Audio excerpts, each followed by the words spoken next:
Olá, estamos começando nossa última entrevista da série sobre licitações, conversando com o Dr. Lucas Furtado, hoje tratando, para finalizar nossa série, sobre a vigência e a extinção dos contratos.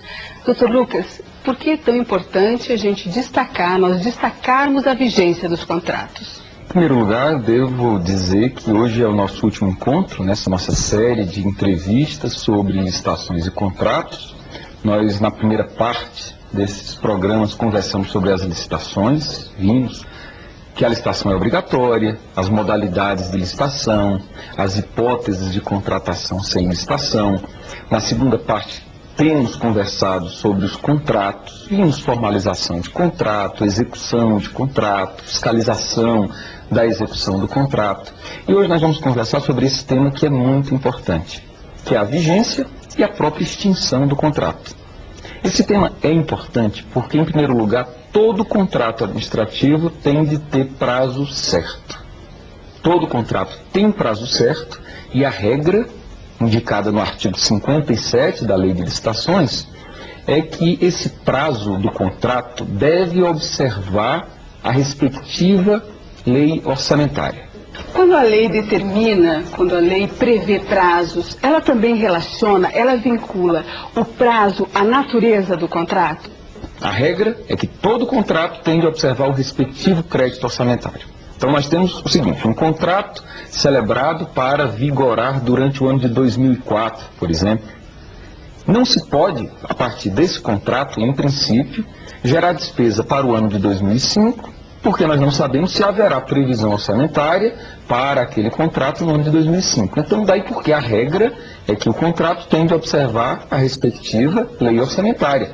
É necessário que haja crédito orçamentário. Essa é a regra. Portanto, um contrato celebrado durante o ano de 2004, como regra, não pode ultrapassar o dia 31 de dezembro de 2004, salvo exceções. A primeira exceção, a rigor, independe da natureza. É para os projetos incluídos no Plano Plurianual.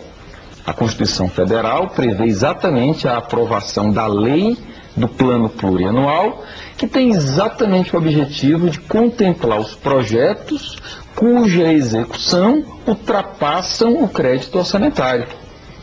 Por exemplo, a construção de um prédio, que vai levar 3 anos, a construção de uma barragem, que às vezes leva 3, 4, 5 anos, tem de estar prevista na lei do Plano Plurianual, é o PPA, como se diz. Então, se um projeto está contemplado nesse Plano Plurianual, ele pode ultrapassar o exercício financeiro, ou seja, um contrato pode ter vigência de 2 anos, 3 anos, 4 anos.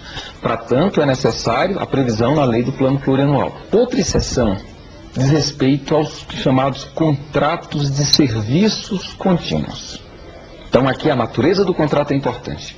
Exemplo de contrato de serviços contínuos: limpeza, vigilância, assistência técnica, por exemplo. A lei diz o seguinte, que esses contratos, eles devem ter vigência de 12 meses, prorrogáveis por até 60 meses.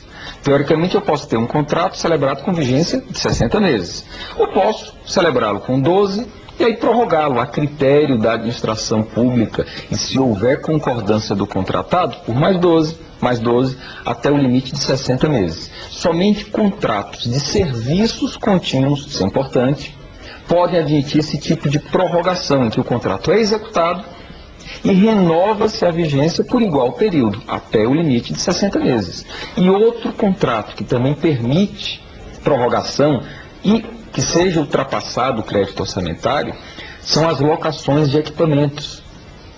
Então, se eu vou alugar um equipamento, eu posso celebrar um contrato com vigência de até 48 meses. Então, eis as exceções. Terminado o prazo do contrato, executado o objeto desse contrato, como se formaliza a extinção?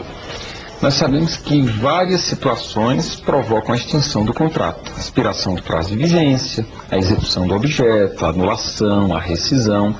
Agora, independentemente da hipótese do que tenha gerado a extinção, é importante observar que o administrador público tem de formalizar todos esses atos. Não é isso? Claro, não deve haver uma burocracia excessiva, mas devem ser formalizados os atos. Então nós temos que foi aberto um processo. Já na fase inicial, quando a administração pública identificou a necessidade da execução daquele contrato, foi feita a licitação, os atos relacionados à execução foram formalizados, foi iniciada a execução do contrato, os atos relacionados à execução do contrato foram formalizados, não é isso? E também terá que ser formalizado, dentro desse processo, que o objeto do contrato foi executado. O gestor do contrato terá de declarar que o objeto foi executado, tanto em termos qualitativos quanto em termos quantitativos. É um ato formal. O gestor sempre como ponte dessas informações. Isso. Sempre como o personagem principal das informações desse contrato. A lei dá uma atenção especial a esse aspecto quando exige desse gestor um ato formal que é o chamado recebimento definitivo do objeto do contrato. Por meio desse ato, esse gestor, talvez até uma equipe, em alguns casos a lei designa uma equipe, para, por exemplo, contratada o fornecimento de equipamentos de informática. Terá de ser atestado que os equipamentos foram fornecidos e que tanto as quantidades quanto a qualidade do que foi contratado foi executado. É um ato formal e é importante que se diga que as pessoas que atestam respondem pelas suas declarações. Então pronto.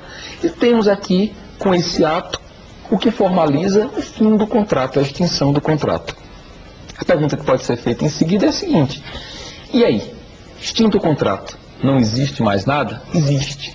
Porque a lei de licitações, é importante que os administradores públicos saibam que, mesmo após extinto o contrato, o fornecedor, o contratado, ele mantém sua responsabilidade.